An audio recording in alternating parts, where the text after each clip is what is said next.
Um, have you ever at a point in your life thought money was evil? Absolutely. When I was just growing up, how can I explain this? I've always thought money was evil because growing up, you always see how when you're always struggling for money and how it always seems like all your problems will be solved because of from the lack of money, you start to see not having that resource as something bad. Right. Like money is always an uncomfortable topic to talk It about is. in Yeah. general, especially in college. Yeah, I've seen some fights happen over money because someone says, "Oh, you don't have any money," and it started fighting and everything. But I've always thought money was the root of all evil because of the way that I see how I see it motivate people, businesses, and whatnot. But what I started to realize as I get older is that money itself is not evil, but it's how we use it because it's our human nature, our innate human nature. It's what makes it seem like that money is evil. Yeah, and I'm not one of those people who really gives my opinion about things like this, but I will say the only time that I really feel bad about distribution of money, I don't know much about the healthcare system. I'm still learning about that. What I can say is therapy is one place where it kills me inside. I know therapists, I know they need their money, I know they need their resources for the time they're putting in, the weight they're carrying. But I know people who need therapy. I know a lot more people who need therapy. And so that's the one healthcare area where I'm like, that's kind of non-negotiable. The fact that a lot of people don't take part. I know a lot of people don't take part in therapy because of the cost. Yeah, it is. It does add up, and I can tell you that I can only speak for my therapist that she gives you an option, but I think it's because of the company that she works for that you can either pay her the minimum, which is $50 an hour, or you can pay her the maximum, which is like $150 an hour. And when she told me that, I was like, man, I can't just do $50. So I did 75. I met in the middle, and she was very understanding of that. But I know a lot of therapists, or you should say psychiatrists, because psychiatrists charge a lot of money. They're the ones who charge. There's like obviously there's a difference between a psychiatrist and a therapist. Right. Psychiatrists are people who actually they can help Prescribe you. Yeah, prescribe you medication and everything. But I know that there's like I think I don't. It's funny that you say it's from a lack of money because from my experience, is that people are just afraid to go to a therapist. And I'm not saying that everyone should get therapy. I'm not trying to say that, but I've never heard it being from a lack of resources before. So that's just very interesting that you bring that Yeah, up. I hear it a lot because the person's fear of going to therapist, a lot of it is a fear of my money leaving. A lot of the fears in general are the fear of having a lack of money to begin with. So one extra step is going to hurt me more. People are scared to go to the doctor for the same reason because of the expense. Yeah, that's Like, true. no matter how severe it is, a lot of people have died for the sake of trying to hold out and not go to the doctor. A lot of people have found things that they should have found earlier because they held out too long. That's true. And so that's the only time I feel like the most. That's where I feel the most empathy when it comes to money. Is I'm happy for those who were able to win and get that big house on the hill with a gate around the fence, with the partner you wanted and things like that. But the biggest concern to me is the fact that people can't get access to Healthcare. to the essential, to the greatest asset, their health, which results their time. And I'm going to say something. I don't like to get super political, but I believe that healthcare should be free. Healthcare should be free. I strongly believe that. But the problem is that healthcare businesses, obviously, they don't see it that way. They're trying to make money. Have you seen John Q? I've not seen John Q. You should watch that movie because it's a prime example of how the healthcare system cares more about money than people's actual lives. Basically, in that movie, Denzel Washington's son, he needs surgery. He needs a new heart, basically. And in the movie, Denzel and his family, they're basically broke. Yes, they live in a house, but they're very broke. They live a very, very humble lifestyle. I can't remember what he does, but he's looking for work, and his wife is a waitress, and they have one kid. His kid has an enlarged heart, and he needs to get a heart transplant. Well, they take him to the hospital, and they straight up tell him like, hey, this is what's wrong with your son, yada, yada, yada. We can help him, but you're going to have to put down a $75,000 deposit for this surgery. The surgery costs like $200,000. And they were like, we don't have like $75,000. Like our insurance won't cover it. No, it doesn't cover it. I can't remember why it didn't cover it, but Right. yeah, but that's what a lot of people don't realize. Yes, that's an extreme example, because obviously it's Hollywood, they got to make it to a movie. But I'm not saying that exact situation happens, but situations like that occur a lot, especially in lower income communities where you know there's something wrong with you. You have, but you can't get the help that you need because from a lack of resources. Right. And so with an individual with money or an individual with this or that doesn't really bother me. But as we talked about in the past, the book, I'm going to get back to exactly what you're talking about. I was talking about in the past, the book, The Richest Man in Babylon. It came out in the late 1800s. And this pamphlet, as the first form of IP he used was a pamphlet that he'd go around and give, George Clausen. And he'd go around and give. And a lot of people who end up adopting this ideology, J.P. Morgan, were the banks and the insurance companies. And so banks and insurance companies are based off the same set of principles on how to profit, how to mitigate risk, how to do things like that. And because of that, I don't think, I try to say money is not the root of evil, but I would definitely say these banks and these insurance companies are not far from it. And insurance companies have taken over the medical field. Mm-hmm. They don't like using insurance, try to get around insurance, because insurance tells the doctors what they'll get paid or what they won't get paid. And insurance chooses what clients they'll take on, what people they won't take on. They'll drop you when you're older if they want to. Their legal teams are so built out, they're gonna find a way around maintain their money and doing the minimal for you or the health provider. And so I do believe healthcare should be free, because the library is free. That's also another system that we use. I've seen people get on the metro and stuff like that, go from place to place, public transportation. To a degree, if you really need it, that's free.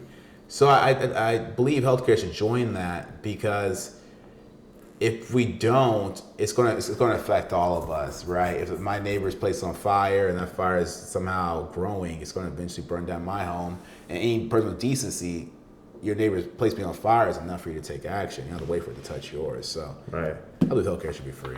I believe that. And who knows, maybe if healthcare is free, instead of doctors being paid by these rich healthcare companies, they'll be paid by the government, which means they'll make less, and they might start being better with their money. Might be better with their money. Yeah, seriously. Yeah. You'd probably be a better accumulator of wealth if you were doing it for the right reasons. Yeah. We talked about how teachers, it's impressive, man. You guys got to read, you got to study, but these teachers, they're PAWs, prodigious accumulators of wealth. And what this means is they may make $30,000 or $50,000 a year, but about them to get to retirement, they put away more money than most doctors and attorneys do. Yep. They put away a lot of money compared to what they earn. Student loans paid off, all of that. Well, I'm not going to say all the way paid off, but yeah. Teachers put away a lot more money than a lot of these other professions, and it's just something in the nature of the humility and the humbleness of their job. They don't have a need to keep up with Jones. They work within their means. Any cash gift they receive, they invest it. They are so good with money. As medical profession, a lot of specialists have a hard time with that. And here's another thing that I believe my mom told me this, that when teachers are enticed to go to inner city schools, because when they teach at these inner city schools, after they do their 5 years, I believe their student loans are paid off. Mm-hmm. I believe that's the way my mom explained it to me. And I believe that teachers, if they decide to get their master's or they decide to get their doctorates, then their student loan payments are frozen, no interest on it or anything. So it's almost like teachers have better student loan forgiveness plans. So that's less expense that they have to put money towards. But because I believe teachers are paid by the government, taxpayers, basically the state that they're in. But yeah, I don't really put too much. Student loans are huge, but I don't put too much attention to that. But you got to have student loans to understand that it does add up. It true, like there are some people who have to pay like $500 a month, like a car payment, because of how expensive it is. Right. You know what I mean? Yeah, I had $10K, which wasn't much at all. But what I can say is, End of the day, if you were to put aside your money and allocate it the right ways, if you lived within inside your means like you're supposed to, chopping down any loan you've ever taken out is a lot more practical. If I took out a loan for $250,000, I cannot complain about $250,000 5 years from then, because there is a way for you to really chop that down. The problem is you're already living off of most of you're living above your means already, so you can't put money aside to take care of the things you're supposed to take care of. You got to humble yourself, move in with family, get tons of roommates, do whatever you got to do to knock off debt. But for you to prolong it for the sake of making people to appear successful, to appear that you're in a place that you currently are not, that's where the problem comes in. And teachers don't have to worry about that. They work in a modest society, and they serve the community, so they don't really have to live above their means. Yeah, and I've known a lot of teachers who have to get second jobs, because I know like a lot of teachers, even if you do live below your means, there's still a lot of expenses that you have to pay. Of course. Rent, of course, student loans, of course, car payment, car insurance, and like I said, it's a state. Of course, it's a state by state basis depending on where you live. But you ask yourself, what kind of car do you have? What kind of place you need to have? That's the real thing. So you can, of course, you can have expenses. That's not the point. The point is, what expenses are you taking on? I have this apartment here, which is like a little bit larger one for LA. I chose that. I cannot cry because I chose that. I could have found a place $500 an hour out of LA. I could have found a room for that, but I chose this. And I can't complain about me having debt about anything, because I should have put aside, I should have lived below my means if I wanted to go tackle something directly. So we can't act like every car is on the same board. We can't act like every necessity is on the same board as far as rent. It's whatever you're willing to sacrifice. And it seems that specialists have the hardest time living below their means. They have to drive the Mercedes so people at work know they have that. They have to have the nice watch on. They have to have this or that so they can show their family, hey, Mom, I made it. I'm a doctor like you guys expected me to be, and I am making a lot of money. But how much am I keeping is what the question I'm asking. For sure. No, that makes perfect sense. And it's just, what I'm trying to say is that I do acknowledge that specialists are bad with money. Well, I know that doctors are bad with money. I can't speak for lawyers. I can't speak for, I don't know, but I know there is a general consensus that doctors are bad with money on average. But as far as like the reason why teachers retire well, it's just because there's just more state incentives. Like the state, there's more benefits. Like, I don't know how to explain. Let's escape from teachers. Let's just talk about specialists. It's really about specialists being poor with money more so than the counterpart being good with it.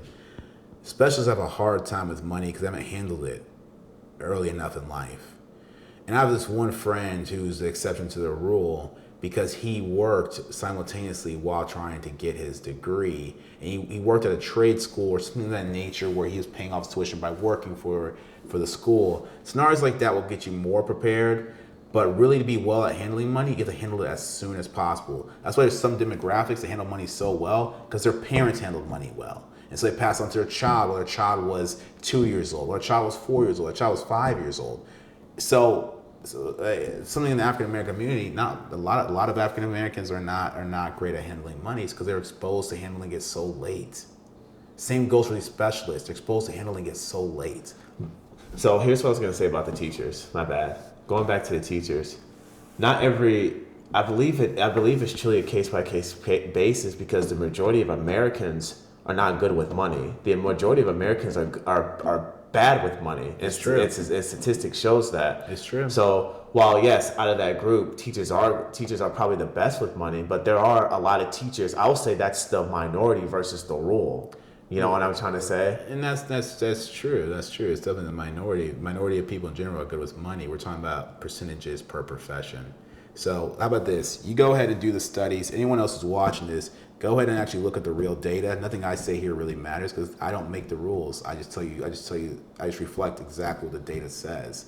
So go out there, do the research, read about the topic extensively, and then you find out who actually accumulates the most, who saves the most, who invests the most, and who grows it. And when they're on their deathbed, tell me who has the most. And that's going to tell you really how money moves, how people move from generation to generation, how people respect money, how people handle money. When you handle money better, it sticks to your hand better. I don't know why that is.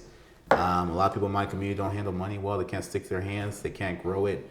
And so myself, I'm trying to reverse engineer that and fix that within myself.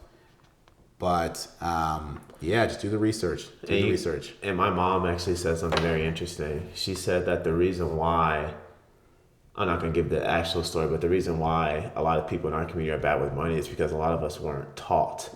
We didn't handle it soon enough. She says that her parents didn't teach her, parents didn't teach them, yada yada yada. Like they just weren't taught how to manage their money correctly. The worst part about it was they were taught. They're taught poorly. Yeah. They saw mom use a credit card one too many times. They saw mom use a kid's credit card one too many times. They were taught. We were taught. We're all taught. Putting things in your kids' names. We're all instead of your own. We're all taught. We all see it. We all do it. So whether they think they're teaching you or not, they're teaching you.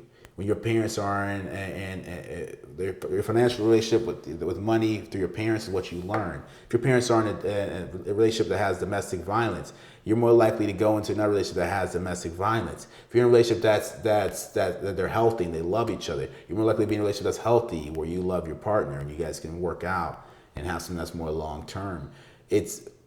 We learn so much, and we learn very little by people's words. We learn mostly by people's actions. Right. And so the biggest thing I'm trying to let people know here, it's not the profession that tells you the money you're going to have.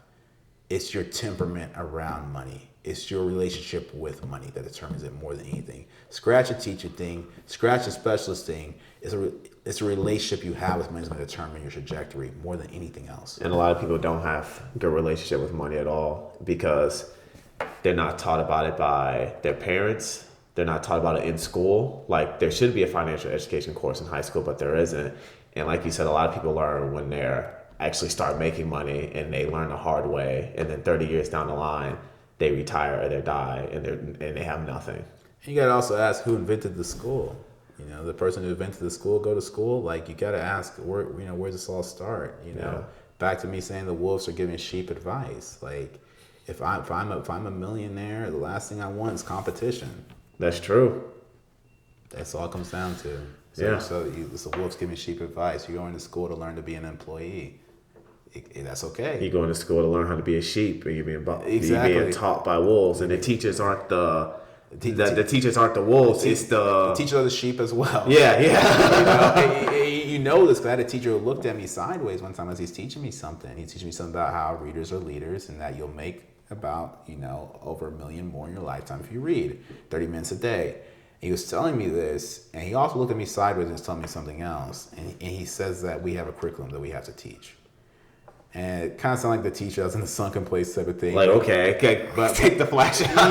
yeah, but he said it in a way that he said, well, the truth is, they don't want us to teach you well. Like, they want us to teach you, but they don't want us to teach you well. He's very open about that. They want you to teach us this set, learn about area, learn about, geography, see where you perform best at, so you be a best employee in that area. But we're not trying to make business leaders, because that's competition for the people that they put us in place for.